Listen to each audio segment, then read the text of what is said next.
La collection Panorama aux éditions monégasques Regain. Les deux premiers volumes viennent de sortir, L'Harmonie et les arts en poésie et Éden. Violaine Vanoyek, la parution d'une nouvelle collection accueillant des poètes est toujours un événement dans un monde qui rêve de moins en moins.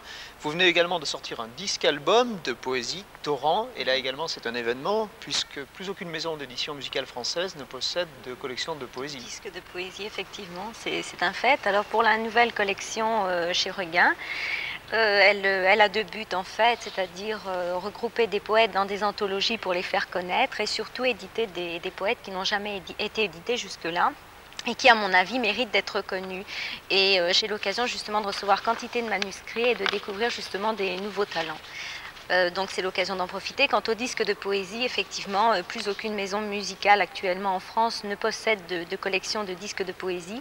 Et je crois que ça a été une gageure de l'éditeur et qui a accepté donc exceptionnellement de publier ce disque-là. Ce sont donc des poèmes qui sont dits, interprétés par Lucien Plessis sur un fond de musique classique.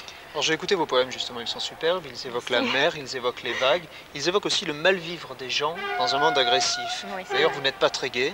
Vous semblez vous réfugier dans la poésie un petit peu pour fuir ce monde auquel vous semblez avoir du mal à vous adapter. Oui, c'est vrai. Mais ça, c'est le fait de beaucoup de poètes, de se réfugier, puis de beaucoup d'écrivains et de beaucoup d'artistes. Mais il est vrai que j'ai été très influencée par le grec, enfin le grec ancien, je parle au grec ancien, et c'est ce qui a mené toutes mes études finalement. J'ai fait des études de latin-grec et il y a cette recherche d'une éthique particulière, d'un esthétisme du beau et du bien que je ne retrouve pas dans mon époque et qu'effectivement que j'aimerais bien retrouver, mais c'est impossible. Violaine, nous allons vous demander un extrait d'un de ces poèmes que nous trouvons justement sur le disque qui vient de sortir. Torrent, c'est Fuite. Comme il est difficile en cette époque triste de vivre dans la joie et de boire l'humour d'une coupe de vie en bleu-vert améthyste, de se laisser aller en bohème, en artiste pour exprimer son âme offerte au jour le jour et chanter simplement d'un seul être l'amour.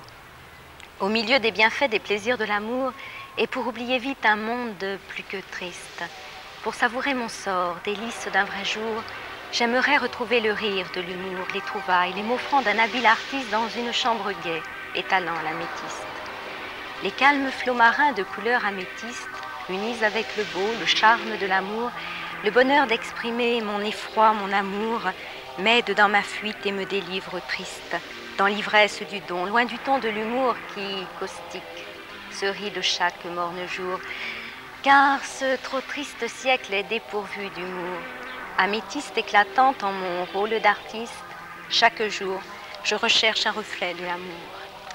Violaine Vanoyek, je vous remercie et je rappelle que donc on peut trouver ce poème et bien d'autres sur votre disque Torrent. Merci.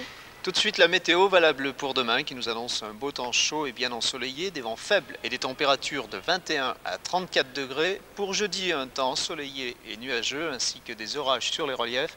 Voilà pour l'essentiel de l'actualité régionale ce soir. J'espère vous retrouver demain, fidèle à l'écoute d'FR3 Côte d'Azur. Toute l'équipe qui a préparé ce journal vous souhaite une bonne soirée. Une bonne soirée bien sûr à tous et puis un rendez-vous demain soir à 19h15 sur antenne de FR3 pour d'autres informations télévisées régionales, toujours avec Jean-François TLD évidemment. À demain je l'espère, au revoir.